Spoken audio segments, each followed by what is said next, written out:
हामी साथीहरू म आज फेरि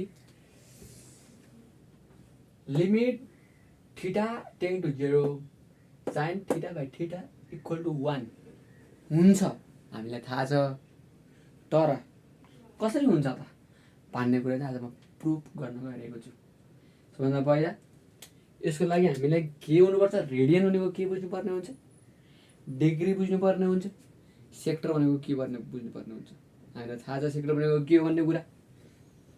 कुनै पनि सर्कलको कुनै पार्टलाई के भन्छ, सेक्टर भन्छ। यो पार्टलाई के भन्ने भयो त, अब यति पार्टलाई, यो सर्कलको यति पार्टलाई, यो पार्टलाई सेक्टर भन्छ क्या हो। यो सेक्टरको एरिया निकाले पनि फर्मुला हुन्छ 1/2 थीटा r स्क्वायर भन्ने फर्मुला हुन्छ। यो फर्मुला कसरी भएको म पनि भन्छु, अहिले म भन्छु। अब अर्को हाम्रो रेडियन। कुनै पनि यो जब हाम्रो थीटा चाहिँ रेडियनमा मेजर गरिन्छ तब मात्र हामीले यसलाई चाहिँ सल्भ गर्छौँ। रेडियनमा मेजर भएको, डिग्रीमा मेजर भएको सल्भ गर्दैनौँ। अहिले रेडियन भनेको कस्तो,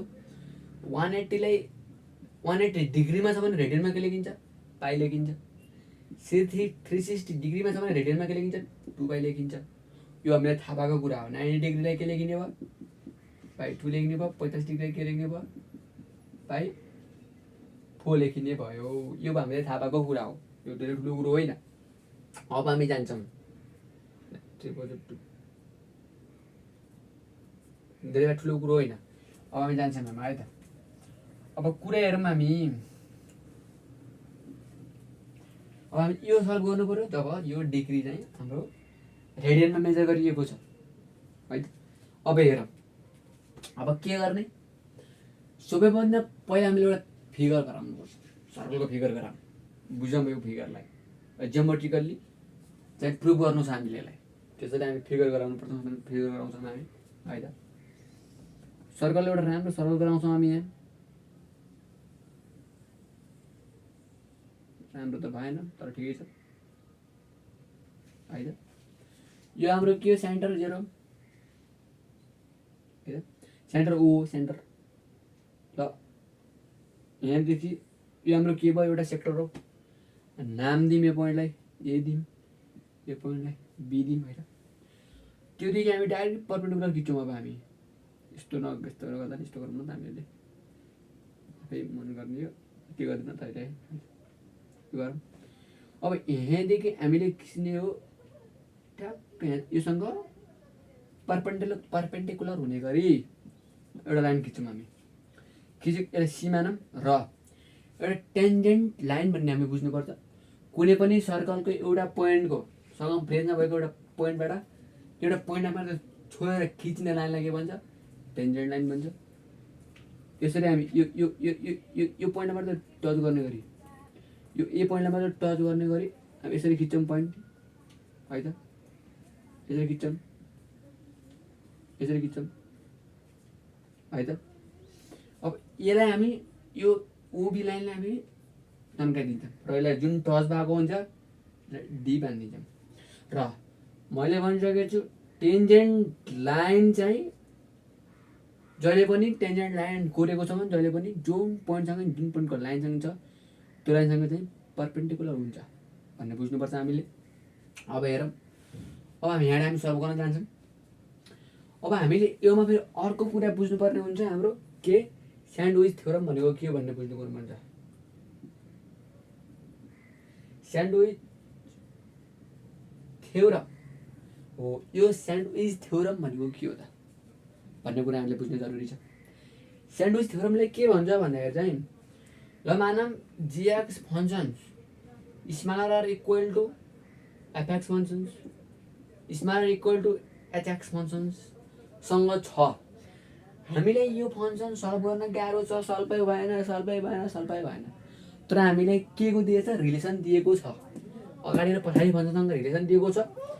त्यो फङ्सनको भ्यालु पनि 1 आउँछ र यो फङ्सनको भ्यालु पनि 1 आउँछ भनेपछि त्यो बिचको फङ्सन स्यान्डविच थ्योरमले के भन्छ, यो अटोमेटिकल्ली 1 हुन्छ भन्छ क्या स्यान्डविच थ्योरमले हो। हामी यही स्यान्डविच थ्योरमलाई हामी यहाँ प्रयोग गर्छौँ है त। अब अर्को के छ फेरि, यो भन्यो भने 1 is greater or smaller than fx or fx is greater or smaller than 1 भयो भने पनि यसलाई नै के भनिन्छ बिचको भ्यालु नै 1 नै हुन्छ भनेर स्यान्डविच थ्योरमले भन्छ है त। अब हामी जाम यो यहाँतिर जाम अब हामी जाम अब यहाँ हेरौँ। अब हामी सेक्टर भन्ने मैले के भनिसकेको छु हजुरहरूलाई सेक्टर भनेको के हो रेडियन भनेको के भयो भनिसकेको छु। अब हेरौँ यहाँ हामी अब हेरौँ अब सानो कन्सेप्टहरू दिन्छु म हजुरलाई। यदि हामीले यही पार्टलाई यो यदि यसको भ्यालु डिग्रीमा छ भनेपछि यो थीटा अहिले थीटा लेख्नु पर्यो किनकि लेख्नु बिर्सेको थिएँ हामीले। यदि यसको भ्यालु डिग्रीमा छ भने चाहिँ हामीले कसरी पत्ता लगाउँछौँ त यो सेक्टरको एक्सको डिग्रीमा छ भने यो भ्यालु चाहिँ हामीले यो सेक्टर एओबीको भ्यालु कसरी पत्ता लगाउँछौँ हामीले सेक्टर एरिया अफ सेक्टर एओबीको भ्यालु कसरी लगाउनु पत्ता लगाउनु भयो कतिलाई पत्ता लगाउनु भयो theta upon 360 degree pi r square. यति कुरा बुझौँ कि सर्कलको फर्मुला के हाम्रो पाई आर स्क्वायर हो कि होइन त्यसको टोटल डिग्री कति हुन्छ डिग्री 360 डिग्री हुन्छ अपन 360 भनेपछि 1 गरेर पाई आर स्क्वायर यसरी भएको एरिया सर्कलको फर्मुला होल त 360 डिग्री हुन्छ हो यसरी भएको यो एरिया सर्कलको फर्मुला है त। अब हाम्रो एरिया अफ सेक्टर एओबीको फर्मुला ए हुने भयो भने चाहिँ यदि डिग्री थीटा भनेको केमा भएपछि यो डिग्रीमा भएपछि यो डिग्रीमा भएपछि यदि थीटा फेरि रेडियनमा भएपछि के हुन्थ्यो रेडियनमा भएपछि के हुन्छ area of sector AOB equal to केमा हुने भयो 1/2 थीटा आर स्क्वायर हुन्छ। कसरी हुन्छ भन्दाखेरि चाहिँ यति कुरा बुझौँ कि रेडियन डिग्री मैले भनिसकेको छु डिग्री 360 भनेको पाइयो हो कि होइन हो 2 पाइयो 180 भनेको कति हो पाइयो यो मैले भनिसकेको छु। अब यसलाई हेरौँ यो डिग्रीलाई चाहिँ हामीले रेडियनमा चेन्ज गरिदिउँ न थीटा अपन 2 पाइ भइहाल्यो इन्टु पाई आर स्क्वायर भइहाल्यो यो रे कट्यो कटेन 1/2 डिग्री थीटा आर स्क्वायर भयो भनेको यसरी चाहिँ यो फर्मुला आएको हो भन्ने हामीले कन्सेप्ट बुझिसक्यौँ। अब भटाक्कै सल्भ गर्छौँ हामी है त ल हेरौँ के भयो area of triangle AOB sorry यसलाई पनि लाइनमा जोड्नु पऱ्यो है सरी यसलाई जोडिदिने लाइन जोडिदिने है त एओबी सबैभन्दा सानो हरिमा एरिया के हुने भयो यसको एरिया सबभन्दा सानो हुने भयो त्यसपछि यो सेक्टरको फर्मुला एरिया सानो हुने भयो त्यसपछि सबभन्दा ठुलो यो हुने भयो मिडियम के भने सेक्टरको फर्मुला हुने भयो है त एरिया सेक्टरको हुने भयो है त। अब हेरौँ यो चाहिँ के छ स्मलर इक्वल टु के छ एरिया अफ सेक्टर एओबीसँग छ स्मलर इक्वल टु योसँग हाम्रो यो एरियासँग के छ यो सेक्टरभन्दा यसको एरिया चाहिँ कम छ क्या र यो सेक्टर यसको भन्दा यो सेक्टरको एरिया कम छ भने यसको रिलेसन देखाउनु पर्यो क्या। अब हेरौँ यो भइहाल्यो smaller equal to area of triangle OAD भन्ने बुझ्छौँ हामी। अब यहाँ यति कुरा भइसक्यो। अब हेरौँ अब यहाँ अगाडि बढौँ फेरि हामी थोरै कन्सेप्ट लगाउँ है त। ट्रायंगल एओबीको फर्मुला के छ 1/2 छ 1/2 इन्टु के छ बेस इन्टु हाइट हो कि होइन बेस इन्टु हाइट हो। यसको फर्मुला मैले भनिसकेको छु थीटामा त रेडियनमा छ नि के हुने भयो 1/2 रेडियन आर स्क्वायर भइहाल्यो थीटा आर स्क्वायर। यसको फर्मुला नि के हुने भयो 1/2 बेस इन्टु हाइट हुने भयो। अब हामीले यहाँ बुझ्न जरुरी छ। अब हेरौँ सबैभन्दा पहिला बेस भनेको के छ हाम्रो यहाँभरिमा यहाँको बेस भनेको के छ बेस भने ओबी छ कि छैन यसको बेस भनेको ओबी छ कि छैन अहिले यो ट्रेङ्गलमा हेरौँ न अहिले ल यो ट्रेङ्गलमा हेरौँ न अहिले त्यसको र यो भनेको रेडियन हुन् दुइटै रेडियस हुन् रेडियन नै रेडियस हुन् त्यो भएर यो पनि रेडियस हो यो पनि रेडियस हो नि त हो कि होइन अब हामीले एउटा यस्तो यसमा र यसमा रिलेसन भएको एउटा साइनमा हामीले अथवा केमा रिलेसन हुन्छ त्यो निकाल्नु पऱ्यो क्या अब हामीले कुरा यसरी बुझ्नु पऱ्यो बी भनेको के छ अब बेस अब हेरौँ योमा हेरौँ बेस भनेको के छ अहिले हामी यो छ बेस भनेको योमा चाहिँ यो छ नि बेस भनेको त ओबी बेस हो ओबी भनेको के हो रेडियस हो यहाँ लेखौँ अब हामी इन्टु रेडियस भयो अब हाइट हेर यो भनेको के हो यो भनेको के हो अहिले यतिमा हेरौँ यो ट्रेङ्गलमा हेरौँ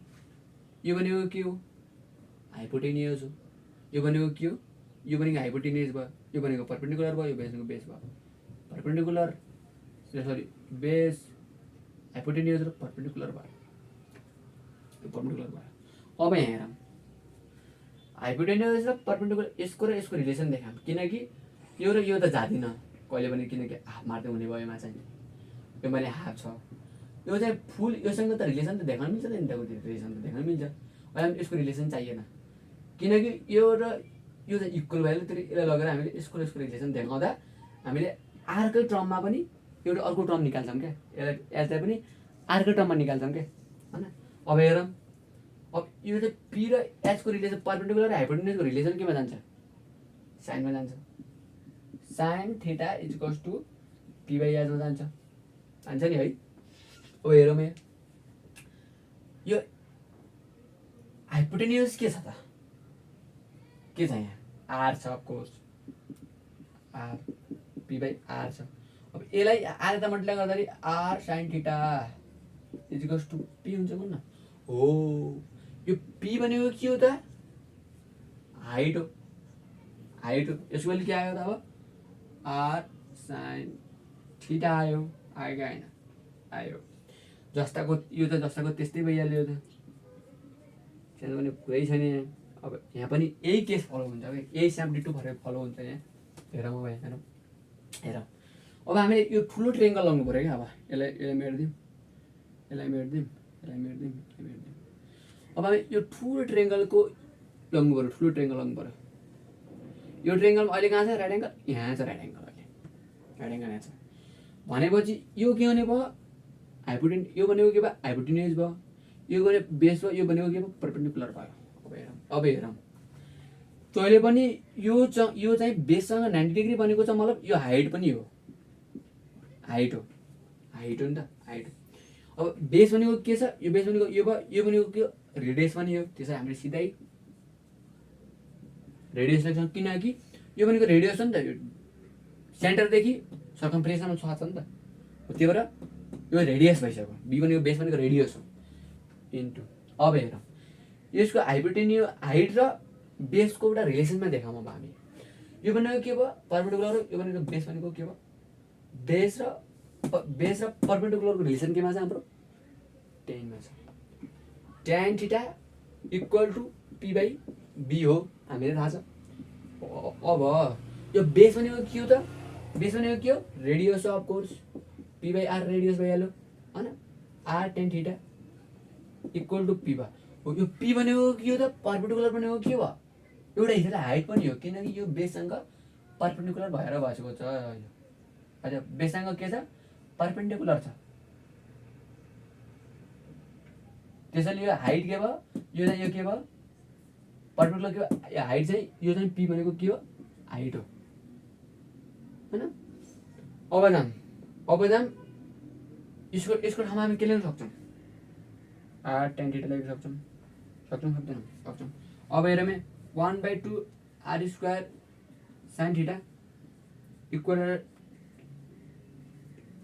smaller or equal to theta r square smaller or equal to 1/2 r square tan theta योमा जान्छ योमा गयो भन अब यहाँ हेरौँ एउटा हामीले यसमा पढिसकेका छौँ नम्बर सिस्टममा पढिसकेका छौँ युनिट 3 मा छ 11 क्लासको युनिट 3 मा छ कि के हो यो नम्बर सिस्टममा पढिसकेका छौँ हामीले के पढेका छौँ भन्दाखेरि चाहिँ यदि A is smaller or equal to B B भयो भएपछि त्यसमा हजुर सी थप्नुहोस् भ्यालु एउटै आउने यो साइन चेन्ज हुने होइन यदि योमा चाहिँ सीले माइनस गर्नुहोस् साइन चेन्ज हुने होइन तर योमा चाहिँ हामीले पोजिटिभ नम्बरले चाहिँ डिभाइड गऱ्यौँ भने साइन चेन्ज यदि हामीले नेगेटिभले चेन्ज गऱ्यौँ भने साइन चेन्ज हुन्छ फेरि त्यस्तै समय डिभाइडमा पनि है डिभाइडमा पोजिटिभ डिभाइड गऱ्यो भने साइन चेन्ज हुँदैन तर नेगेटिभले डिभाइड गऱ्यो भने साइन चेन्ज हुन्छ यसको साइन चाहिँ यो यदि नेगेटिभ डिभाइड गऱ्यो भने यो साइन यस्तो फर्किन्छ है त अनि हामीले कुरा बुझ्छौँ कसरी बुझ्छौँ हेरौँ अब अहिले 1/2 छ is smaller or equal to 1/4 छ यसलाई अब हामीले रेसिप्रोकल गऱ्यौँ भने मानव रेसिप्रोकल गऱ्यौँ भने पनि के हुन्छ यसको साइन चाहिँ के हुने भयो 2 इज स्मलर 1/4 हुँदैन यो हुन्छ नि त 1/2 is greater or equal to 1/4 हुन्छ यदि यसलाई हामी रेसिप्रोकल गऱ्यौँ भने साइन ठ्याक्कै चेन्ज हुन्छ 2 इज स्मलर देन 4 हुने भयो यो रेसिप्रोकल केसमा बुझ्यौँ हामीले डिभाइडको केसमा बुझ्यौँ पोजिटिभ डिभाइड गऱ्यो भने चाहिँ साइन चेन्ज हुन्न तर नेगेटिभले डिभाइड गऱ्यौँ भने साइन चेन्ज हुन्छ पोजिटिभले मल्टिप्लाई गऱ्यौँ भने साइन चेन्ज हुन्न तर नेगेटिभले मल्टिप्लाई गऱ्यौँ भने पनि फेरि साइन चेन्ज हुन्छ भन्ने यति कुरा हामीले बुझ्नुपर्ने हुन्छ तब हामीले सल्भ गर्न सक्छौँ अब यहाँ जाऊँ अर्कोतिर जाऊँ अब हामी यहाँ जाऊँ अब हामीले यसमा के गर्नु पऱ्यो सबैमा 1/r² डिभाइड गरिदिनु पऱ्यो साइन चेन्ज हुन्न किनकि 1/r² नेगेटिभ होइन 1/2 r² सबैमा डिभाइड गर्दा के आउँछ यहाँ के बच्छ यहाँ साइन थीटा बच्छ equal smaller or equal to के हुन्छ यहाँ के हुन्छ थीटा बज्ने भयो स्मलर इक्वल टु यहाँ कट्ने भयो tan थीटा बज्ने भयो अब यहाँ हेरौँ अब यसलाई के गरिदिउँ मैले के भनिसकेको छु जति डिभाइड गर्दा पोजिटिभ डिभाइड गर्दा पनि साइन चेन्ज हुँदैन भनेर भनिसकेको छु मैले अब हामीले गरेँ साइन अब हामीले केले डिभाइड गरिदिउँ यहाँ साइन थीटा इक्वल टु लेखौँ है इक्वल टु लेखौँ ल हेरौँ अब यहाँ यसलाई हामी साइन थीटाले सबैमा डिभाइड गरिदिउँ नो साइन चेन्ज हुँदैन किनकि साइन थीटा भनेको कुनै नेगेटिभ होइन नि त साइन थीटाले sine theta upon sine theta cos theta किनकि त्यसलाई साइन बाई कसमा खोल्यौँ हामीले यसरी हुने भयो यो रे कट्ने भयो यो रे कट्ने भयो के आउने value 1 sine theta 1/cos theta हुने भयो अब यहाँबाट बुझौँ हामी है त अब हामी यहाँदेखि बुझ्नुपर्ने हुन्छ हामीलाई है त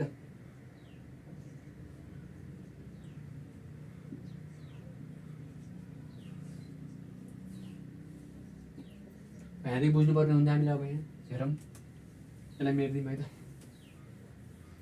हामी यहाँनिर अघि मैले भनेको कुरा यहाँ एप्लाई हुन्छ हेरौँ अघि मैले के भने यदि यसलाई रेसिप्रोकल गऱ्यौँ भने हामीले यसको साइन ठ्याक्कै चेन्ज हुन्छ मैले भनिसकेको छु मतलब ठ्याक्कै साइन के हुन्छ चेन्ज हुन्छ अब हेरौँ 1लाई रेसिप्रोकल गऱ्यो भने 1 हुने हो यो भइहाल्यो होइन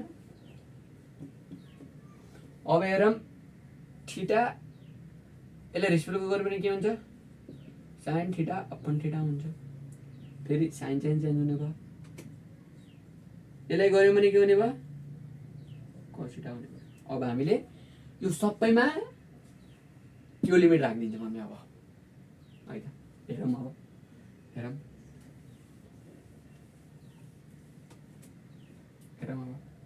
अब के गर्छौँ हामीले यहाँनिर पऱ्यो now checking limit is theta tend to कति 0 हामी यो लिमिट चाहिँ सबैमा लग्छौँ हेरौँ limit theta tends to 0 1 greater equal to limit theta tends to 0 sin theta by theta greater equal to limit theta tends to 0 cos theta. यो छ है त, यो छ। हेरौँ मैले अब यहाँ हेरौँ। अब यहाँ यसको लिमिट थीटा टेन टु 0 1 भनेको के हुने भयो? 1 हुने भयो है त। त्यो भनेको के भयो? यो अहिले केही थाहा छैन हामीलाई के हो यसको भ्यालु।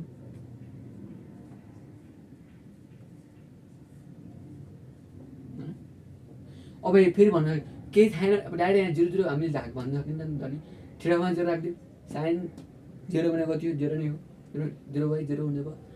इन्डिटर्मिनेन्ट फर्म चाहिँ टेक हुने भयो। त्यसरी हामी इन्डिटर्मिनेन्ट फर्म त ल्याउनु छैन नि त हामीले, भ्यालु फाइनल गर्नु छ। कि 0 हुनु पऱ्यो, कि 1 हुनु पऱ्यो, कि 2 हुनु पऱ्यो, कि 3 हुनु पऱ्यो, तर इन्डिटर्मिनेन्ट फर्म चाहिँ हुनु भएन भन्ने कुरा चाहिँ बुझिन्छ है। अब हेरौँ यहाँ, अब हेरौँ यो चाहिँ राखिदिउँ, डाइरेक्ट भ्यालु राखिदिउँ। cos 0 भनेको कति हो? कति हो? 1 हो, 1 हो। अब हेरौँ हाम्रो स्यान्डविच थ्योरमले के भन्थ्यो? अब यहाँ हेरौँ, यहाँदेखि यहाँ जाऊँ है त। according to the sandwich theorem,